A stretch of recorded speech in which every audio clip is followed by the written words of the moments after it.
At the master's degree level, we're training experts, and an expert has to know his or her trade. They have to know the key elements of technique that they're going to be applying as professionals. So they have to know how to analyze. They have to know their way around a financial statement, for example. They have to know how the economy works. And there's an awful lot of theory, and there's an awful lot of concepts, and there are an awful lot of tools that go along with that. So the approach that I use to teaching, especially MBA classes, is actually to flip the classroom. And what do we mean by flipping the classroom? Well, what we mean is we take the basic level of technical instruction. So the tools, the techniques, a lot of the rigorous mathematical techniques that we cover, analytical techniques. And what I've done is I've put a lot of that instruction into a video format. The students have access to these videos online, so they can view these videos from anywhere at any time. And what's nice is that it almost replaces the textbook in the sense that they can see the material delivered. They have a set of handouts in front of them. And different from there being in a classroom setting, if they don't understand something, if they didn't quite catch what the instructor said, they can actually rewind the video, go back and look at it again. What we spend most of our time in class then doing would be describing real-world cases, so things that are actually going on in the business world at that very moment.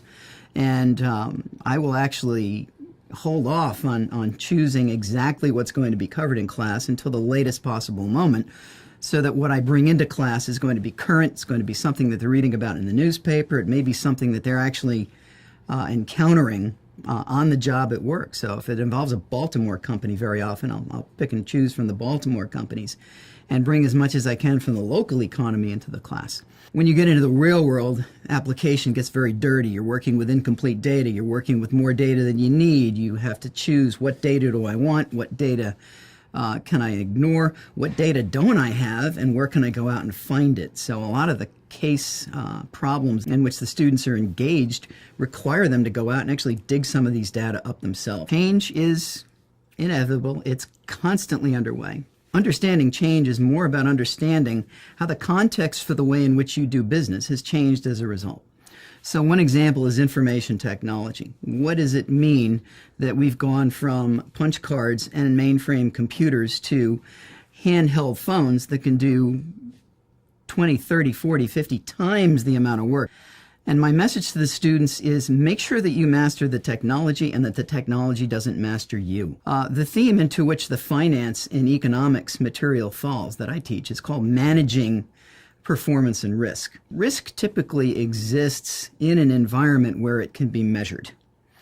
And when something can be measured, it can be managed, and when it can be managed, it can be to a degree controlled. And not only are the students learning a lot, but I'm learning a lot. I've found that engaging in these discussions for me as a professional have opened doors that have led to research questions in the pursuit of research topics that I probably never would have even been aware of had I not had these opportunities to talk to some of these students. I'm working with a student now from Saudi Arabia who's taking some of the models that he learned in class and he's applying them to value companies in Saudi Arabia. And he's explaining things to me about how the economy works in Saudi Arabia, and these things are news to me. When students bring that kind of ground level experience into the classroom with them, it really opens the door for a lot of learning on both sides of that classroom.